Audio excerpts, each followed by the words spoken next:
I'm normally behind the scenes of the BBC, which is a good thing, because I'm not pretty enough to be, although there, maybe I am. No, I'm not pretty enough. We were both younger in this Look at that, that's amazing. Both got beards now, which is kind of a we're imposters, I don't know who I know, exactly. That shows you something about our journeys with mental health over the past 2 years. I posted a picture on Instagram yesterday of what I looked like 2 years ago when I had depression compared to what I look like today. I actually really worried about it because I had a tan from Croatia and I was wearing sunglasses. It kind of sort of, you know, if you buy sunglasses, you get a tan, you're not going to be depressed anymore. But there was something. There was something lifted off my shoulders in the picture, and it seems to have done well. Didn't really start a craze. I thought everyone would do it. This is when I was depressed and when I wasn't. But anyway, very quickly about me. I had depression in 2014. I've been at the BBC 23 years today. Don't applaud that, please. No. Seriously. It's like a prison sentence. And more or less. I love it, clearly.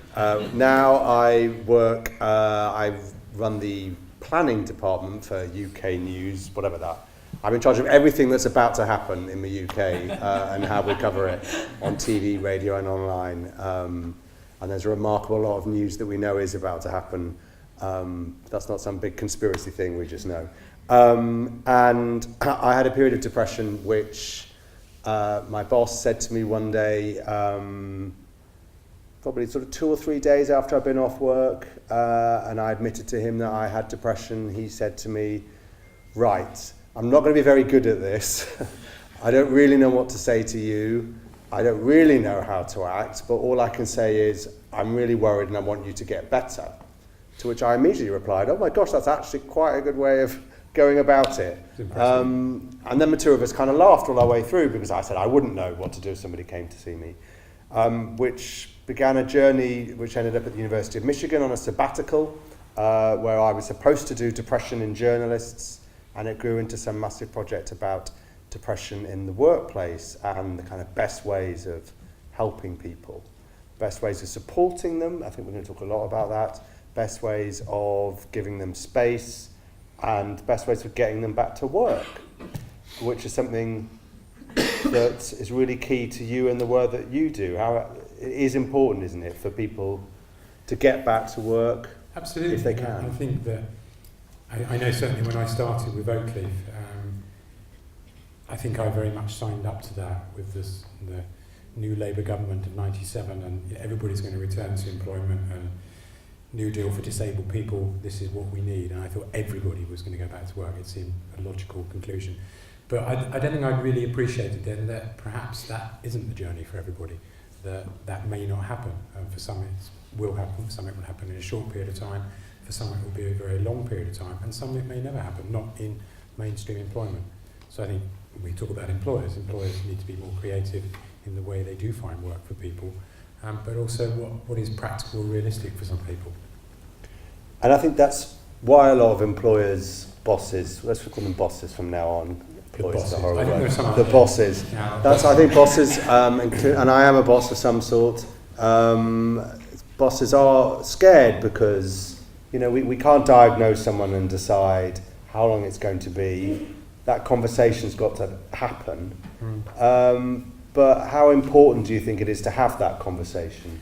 I guess it's very important, but I suppose going back one step, the employers, the bosses, are scared, but more often than not, the person, the client, the individual, the person that's suffering from mental health problems is equally scared, if possibly not more scared, because what's loaded against them is their fear is that they will lose their job.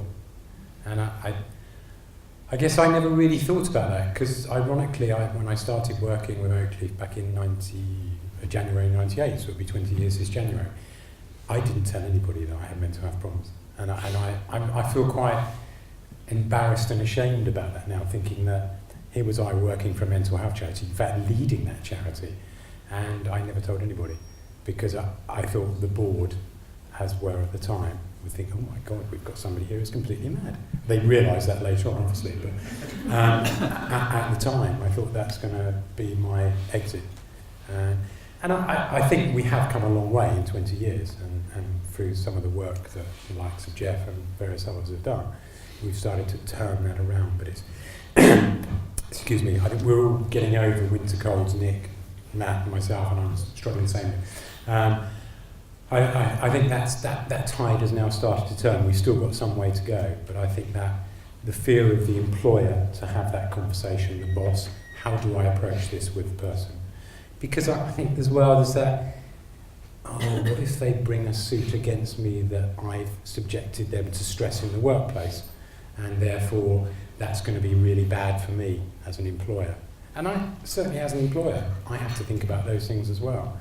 But for the individual, it's actually having the strength and confidence and commitment to say that actually I can have that conversation. Excuse me. And say to your employer, I'm really not doing well today, I'm struggling.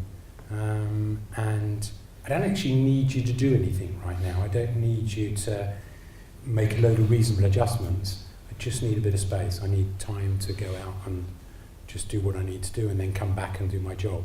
And that might be right for one person, might not be right for somebody else. So there isn't always a need to rush in. And I think when we think about sort of mental health first aid and also talking to people who are potentially suicidal, I think we don't always have the answers. Sometimes we just need to be able to listen. And what do you think is key to that listening? Because I think, again, that's part of that conversation. I always think of the example if you are at work and somebody that works for you struggles getting up, obviously has backache or a back problem, or you're just naturally going to say, are you all right? Do you want me to do anything? That's your first reaction. People can just say that to each other as a colleague. But what are the key things, do you think, in those conversations? A couple of us were here on Monday, and we were listening to Ruby Wax and Co. And a similar-ish question came up, and somebody was talking about, well, how do you talk to somebody who's in distress? And the guy who was talking about, as a man, generally, men find that a lot harder to do. And I think part of it is parking your own need and your own anxiety and your own fear around what might happen. Because more often than not, there's that sort of great myth that if you talk to somebody who's suicidal, they'll end up committing suicide, and that's rubbish. We know that's simply not true. It is creating that space to listen. And I think there are certainly some people, and I guess we all know them, where there's that, you say, I hurt my back at the weekend, and that person who'll go, oh yeah, so did I. So it was just so much worse than yours. Or, oh yeah, I had a headache, and it was a migraine. They're not the people clearly to do this, but most people can quite easily just stand back from their own need and listen and engage with that individual that is struggling. And sometimes that's all that people need. And we don't need to be clever. We don't need to have any magical answers. We just need to be able to listen. And we're not very good at doing that generally. Is that because we're British, or just because? Well, yeah, possibly, because we're British. And I think the chap from Monday did actually speak some truth, that men generally are not that good at doing that. And that's, I guess, because normally a lot of men are not, they're engaged with their own feelings and their own emotions, but they're not willing to exhibit those to other people, because we've got to be macho, we've got to compete with other people, and that whole competitive nature that men have, particularly when they're in social groups. Well, actually, someone said to me, which is slightly disagreeing with you, but at the same time, the same point, that, and this might sound terribly sexist, so have a go at me if it does, but that women more often than men create the space to have these conversations than perhaps men do. In fact, if men do gather in groups, it might be for a specific purpose, which might be getting drunk. But anyway, but largely they don't have the opportunities to have the conversations. And actually, if you give people space and the right place to do it, a cafe 200, 300 metres away from your workplace where you're not going to be seen by the colleagues, but it's somewhere where you could talk, that might make it easier. Absolutely. It's creating this kind of environment to know that it's safe to do so. I think for any talk that I've done over 20 years, talking about mental health problems, whether that's been lecturing or just talking like we are tonight, guaranteed somebody will come up at the end and say, yeah, I've got schizophrenia and I'd really like to just talk to somebody about that. And it's creating that safe environment that it's okay to do that. And I think through what we're doing here, we can achieve that.